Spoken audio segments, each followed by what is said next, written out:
14 రోజుల జ్యుడిషియల్ కస్టడీకి రిమాండ్ విధించారు. మెజిస్ట్రేట్ గారు ఆమె తరపున వాదించమని 14 రోజులు రిమాండ్ కస్టడీ.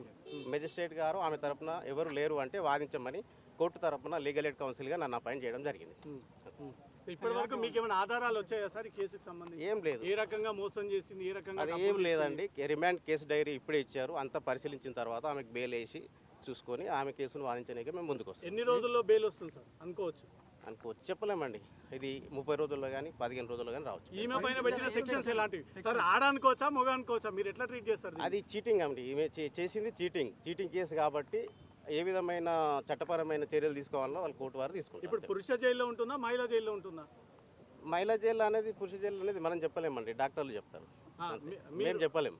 మీరు కోర్టుకి ఏమని విన్నపిస్తారు సార్? ఇప్పుడు జెంట్స్ జైల్లో ఉన్న పరిశానే, లేడీస్ జైల్లో ఉన్న పరిశానే, వీళ్ళకు ప్రత్యేక జైల్స్ లేవు కానీ వీళ్ళను పోలీసు వారు చూసుకుంటారండి. ఏ జైల్లో పెట్టాలి ఏందనేది పోలీసు వారు చూసుకుంటారు. మళ్ళీ కస్టడీ కోరే అవకాశం ఉందా సార్ ఏమన్నా?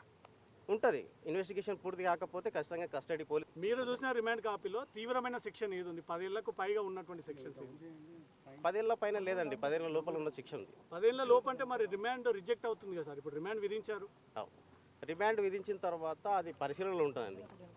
10 ఏళ్ల పైన అంటేనేమో సెషన్స్ కోర్టుకి వెళ్తుంది, 10 ఏళ్ల లోపల అంటే జూనియర్ కోర్టులో ఉంటుంది.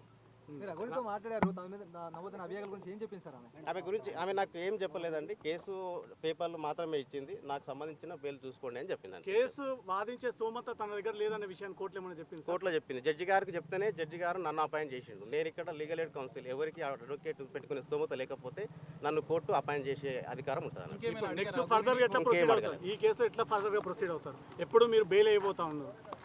బెయిల్ నేను రేపు కానీ ఎల్లుండి కానీ బెయిల్ ఫైల్ చేస్తానండి. బెయిల్ పిటిషన్ ఫైల్ చేస్తాను. రైట్, ఇంతేనా సార్? ఆర్గ్యుమెంట్స్ ఇంతకు మించి ఏం జరిగింది? ఇంతకు మించి ఏం జరగలేదు. ఈ రోజు కేవలం రిమాండ్ మాత్రమే. ఆమెకు 14 రోజుల రిమాండ్ కస్టడీ విధించింది కోర్టు. ఆమెకు స్తోమత ఉంది కానీ ఏంటంటే ఆమె చెప్పడం అనేది కోర్టు వారికి చెప్పడం నాకు స్తోమత లేదు అని చెప్పింది కాబట్టి కోర్టు నమ్మి నన్ను అపాయింట్ చేయడం జరిగింది. చెప్పలేము, తప్పుదో పట్టిస్తున్నాను. సార్ ఏ జైలుకి ఇప్పుడు ఏ జైలు సార్ పంపించింది?